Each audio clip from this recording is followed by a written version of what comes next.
I'm Meredith and welcome to my channel. If you're new here, I'm so excited that you found me, and if you're returning, I'm so grateful you've decided to come back and watch more. I love all things luxury. I love luxury shoes, I love luxury handbags, luxury lifestyle and vlogging, and if they're things that appeal to you, I hope you'll do me a massive favor and hit that subscribe button down below. Today we're going to do a talk video while I enjoy my coffee around, is everyone on a journey down the orange brick road to Hermes? We can see across YouTube that there is an evolving trend of what people will buy and how they move through brands and what they aspire to have. And this is a gross generalization. I will put that out there. Of course, not everybody is in the same boat, but as a gross generalization, we will see that there is progression through people's luxury journeys. Let's use the word journey because we're doing an Hermes video. So I don't think I'm uncommon in how I started my luxury journey. It was through consuming at that time print media around Vogue and Harper's Bazaar and Marie Claire and every other magazine that was out there, and then seeing celebrities carry bags and then wanting to aspire to own those bags. My collection started with Oroton, which is an Australian brand. It's a well-known Australian brand, and their price point of bags at the time that I was buying them was around 300 to 500 Australian dollars. They had some that would range up to 700 Australian dollars, but they were very high tier bags. And I had quite an extensive collection of Oroton at the time. So I liken Oroton to maybe, what have you guys got in the States? Like Tory Burch, maybe, I suppose. And then from Oroton, I moved straight to Louis Vuitton. That was my entry-level brand for me. It's my first love. It will always be my first love. I'm never going to not buy from Louis Vuitton.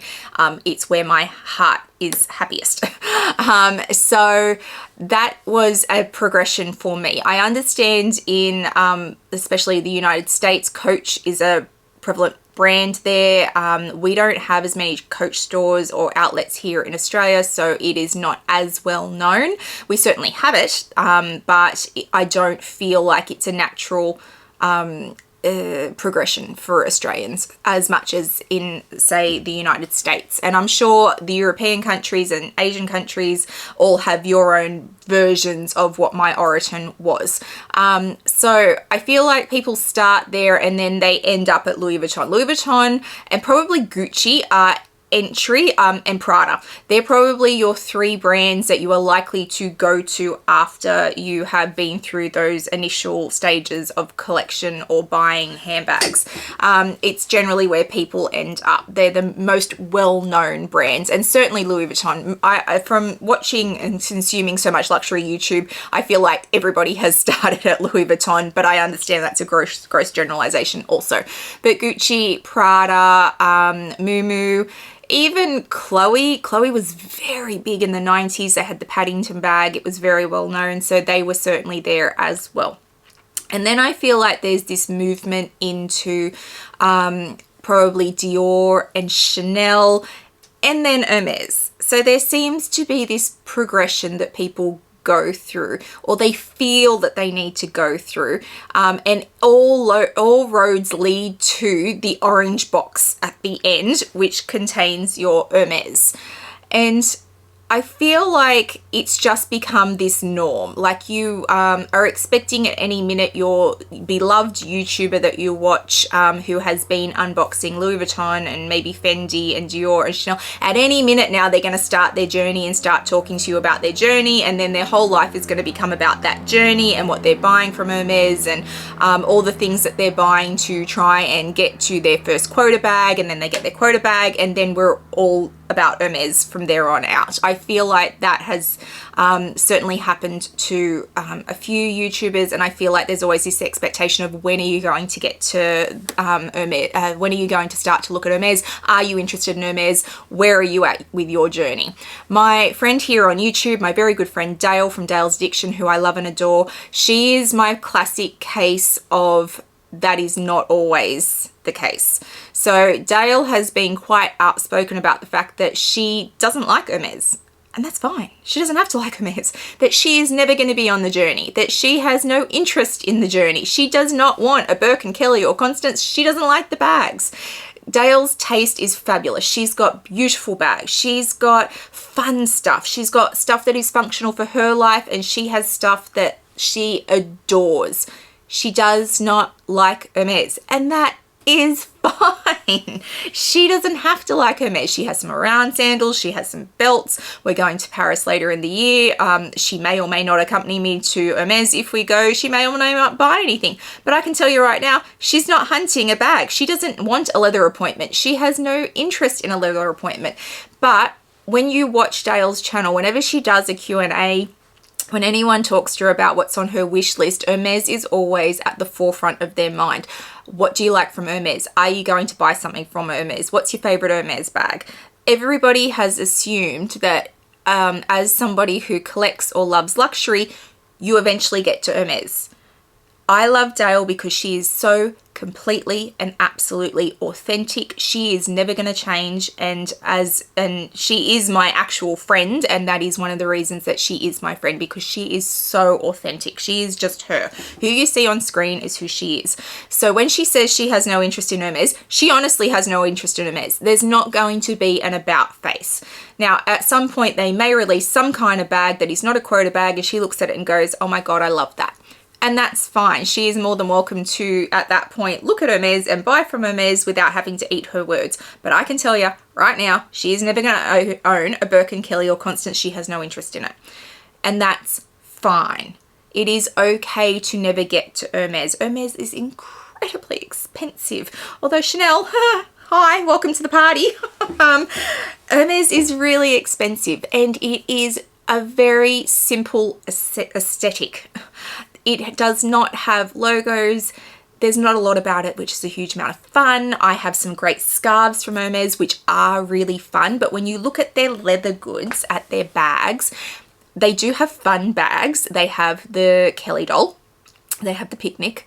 They have a great skateboard bolide at the moment that I've seen. They do the cargo. Everything that I just listed that is fun at Hermes is crazy expensive because it is not part of their standard line. Now, these bags are already expensive, and when you add anything that is a little bit different and a little bit fun, or an unusual texture or textile, it becomes even more expensive. So if you don't love the brand, you are certainly not going to spend the money on the fun things, even when they do it, because yeah, you don't love it in the first place. But we most certainly do see across this luxury social media bubble that exists, this movement from, okay, you started here, but the end goal is always the orange box. Why? Why does the end goal always have to be orange? Why can't you just be happy to hang with your yellow boxes from Fendi or your yellow boxes from Louis Vuitton? Why can't you just be happy to stop at your white boxes from Dior? Why does everyone assume that you eventually will end up at Hermes? I honestly believe that it is a YouTube thing, or a social media thing, that it has happened so many times with natural progression through the brands that it is now assumed that everybody will progress through those brands. I'm happy to jump between all brands all the time. I love the brands that I buy from. I am more than happy to do a Fendi unboxing and follow it up with an Hermes unboxing. I don't feel one is better than the other. It's just stuff that I like. But for other people, they feel like they've hit the pinnacle of where you're supposed to be because that's what everybody's told them they're supposed to get to, and then they find it really hard to go back the other way. For my money, I think spend your money on what you want. If you don't want orange boxes, don't buy orange boxes. There is no need to get to orange boxes. There is no need to shop at Hermes if you don't want to shop at Hermes. If your absolute love is Gucci and that is your aesthetic, it's everything you love, own it. Go buy from it. Consume as much Gucci as you can feasibly afford and just love it. because that's okay. There is no reason to move beyond that. If Prada is your favorite brand, if Miu Miu is your favorite brand, if I don't care what brand it is, if Oroton is your favorite brand, you consume what you love. You don't ever have to move to the next brand, because really there is no next brand. While we seem to have our brands in a hierarchy, that hierarchy should be yours and yours alone. And if your hierarchy does not include Hermes, it doesn't need to. Not all roads are orange. They don't have to be orange. You're not skipping down the orange brick road. It's okay if your brick road is green for Gucci, or if your brick road is yellow for Fendi. It doesn't matter. Make your brick road what you want your brick road to be. And we all just need to stop with the assumption that Hermes is where we need to end up. No, it's not. No. Hermes has a very specific aesthetic that does not speak to everyone, and that is fine. You should never dull your aesthetic down to meet the brand because you think that that's what you're supposed to buy next. If this leather, if this style, if this lack of logos is your true aesthetic and what you love, go nuts. But if it does not speak to you, don't worry about it. It's cool. You don't need to have it. It's all good. And I understand, I speak from a place of somebody who has Hermes, but my point is not that it's good or bad. My point is it should be what you want. If you want it, great. If you don't, that's cool.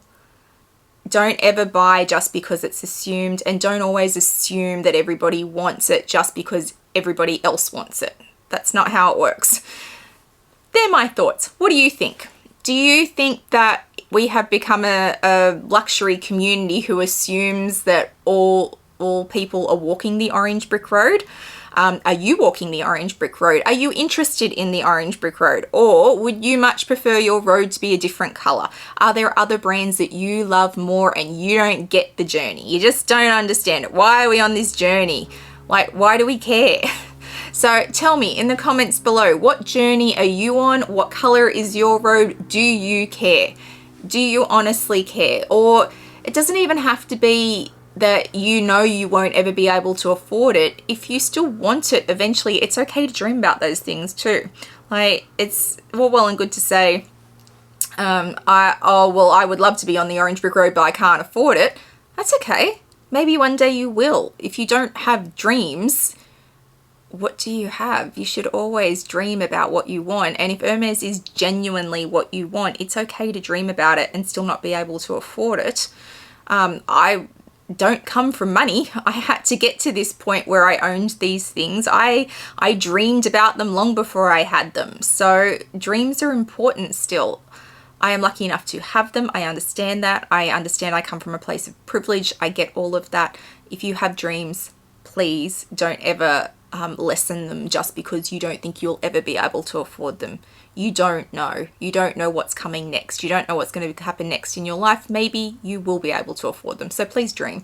So it is okay to have an orange brick road, even if you can't afford the orange boxes at the end of it at the moment. That's fine. But I'm interested, do we all feel like we have an orange brick road? Do we feel like we should be walking the orange brick road even if we aren't? Is there an expectation of that?